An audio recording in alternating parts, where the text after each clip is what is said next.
বর্দা বর্দা, আমাদের আগের দিনের মতো একটা ভূতের গল্প বল না। খুব ভালো লেগেছিল আগের দিনের ভূতের গল্পটা। ওই রকমই একটা ভয়ানক ভূতের গল্প বল না আমাদের। তুই না পুরো তোর দিদির মতো খুব ভয় পেতে ভালোবাসিস। ঠিক আছে, আজকে আমি তোমাদের একটা এমন গল্প বলবো যা আমার নিজের চোখে দেখা। খুবই ভয়ানক একটা গল্প।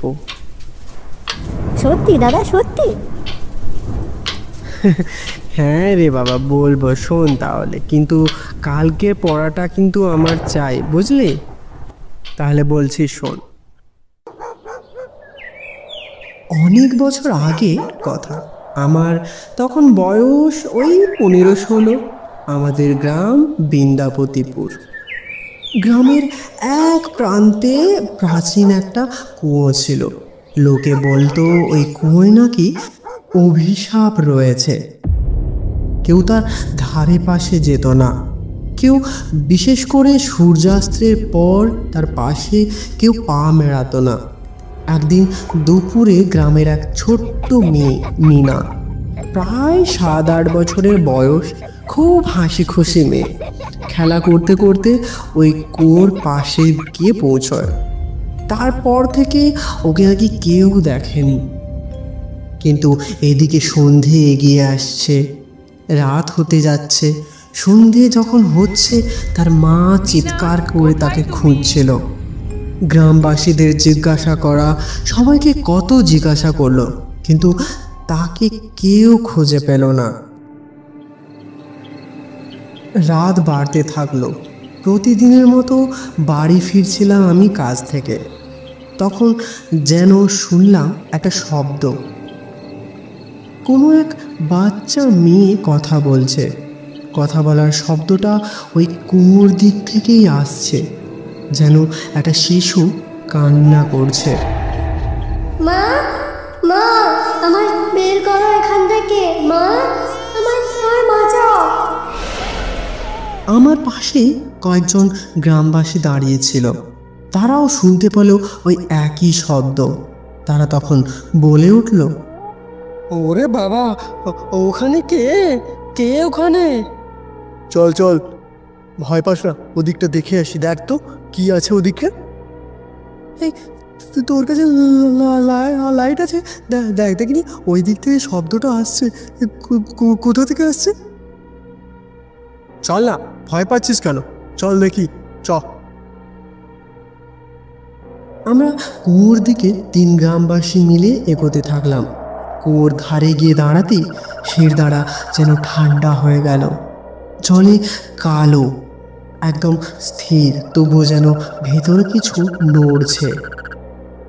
চারিদিকটা টর্চ মেরে দেখি, তবুও কিছু দেখতে পেলাম না। তারপর আমরা সবাই বাড়ি ফিরে গেলাম। ভাবলাম হয়তো কোনো বোঝার ভুল হয়েছে, তাই সবাই মিলে ফিরে গেলাম। 10 দিন কেটে গেল। হঠাৎ কুয়োর জল লালচে হয়ে উঠল, আর মিনার পরিবার সবাই অসুস্থ। জ্বর, থ্যালাসেমিয়া, রাতের ঘুম কারুর চোখে নেই, কিন্তু সবাই ওই একই আওয়াজ যেন শুনতে পাচ্ছে। মিনার বাবা আমার কাছে ছুটে ছুটে এলেন, এসে আমাকে জানালেন এই অবস্থার কারণ। আমি তখন আমার গুরু বজশ্রী মশাইয়ের কাছে যাই। তিনি রাশি আর নক্ষত্র দেখে বলেন, এই গ্রামের এক অশান্ত আত্মা বন্দী হয়ে আছে। ওর মুক্তির পথ আটকে রেখেছে এক কালো শক্তি। ওই কুয়োর নিচে একটি কৃষ্ণ পাথর আছে, যে পাথর আত্মাদের বেঁধে রাখে। আমি তখন প্রশ্ন করলাম,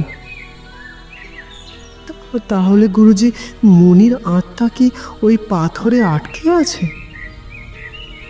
হ্যাঁ, একদম ঠিক ধরেছিস, কিন্তু সতর্ক হও। যে মুক্তি দিতে ওই কুয়োতে নামে, তার ওপর অশুভ ছায়া এসে পড়ে। শোন তাহলে, এই নে, এই তাবিজ খান তোর কাছে রেখে দে। যারা ওই কুয়োতে নামবে তাদের সবাইকে এই তাবিজ বাঁধিয়ে দিস, তাহলে এই কালো শক্তি আর তাদের গ্রাস করতে পারবে না।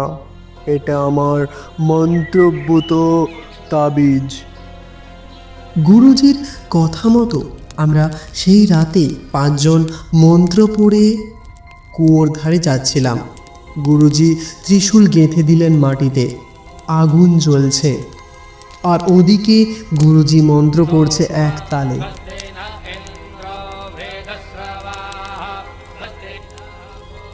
হঠাৎ করে পাশ থেকে যেন একটা হাসির আওয়াজ শুনতে পাওয়া গেল। গ্রামবাসী ওই আওয়াজ শুনতে পেয়ে বলল, এই দেখ, ওই হাসিটা শুনতে পাচ্ছিস? কে ওখানে? ওখানে কে? বেরিয়ে এসো।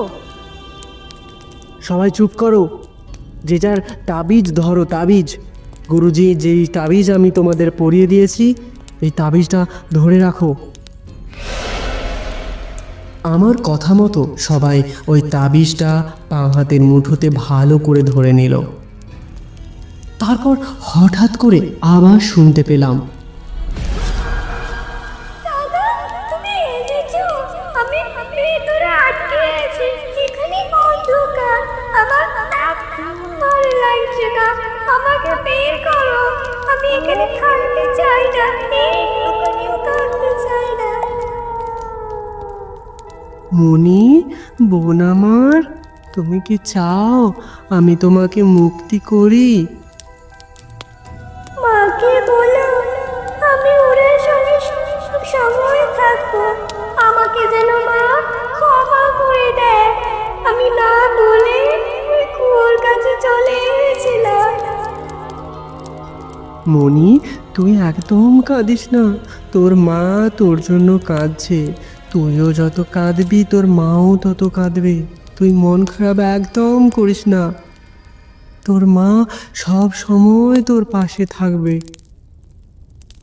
হঠাৎ দেখতে পেলাম একটা সাদা কুয়াশা কুয়ো থেকে উঠতে লাগলো।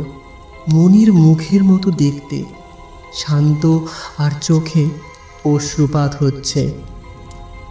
হঠাৎ করে পাশ থেকে গুরুজি চিৎকার করে উঠল, যাও, তুমি এখনই যাও, তোমার মুক্তি হয়েছে, তুমি শান্তিতে এখান থেকে যেতে পারো।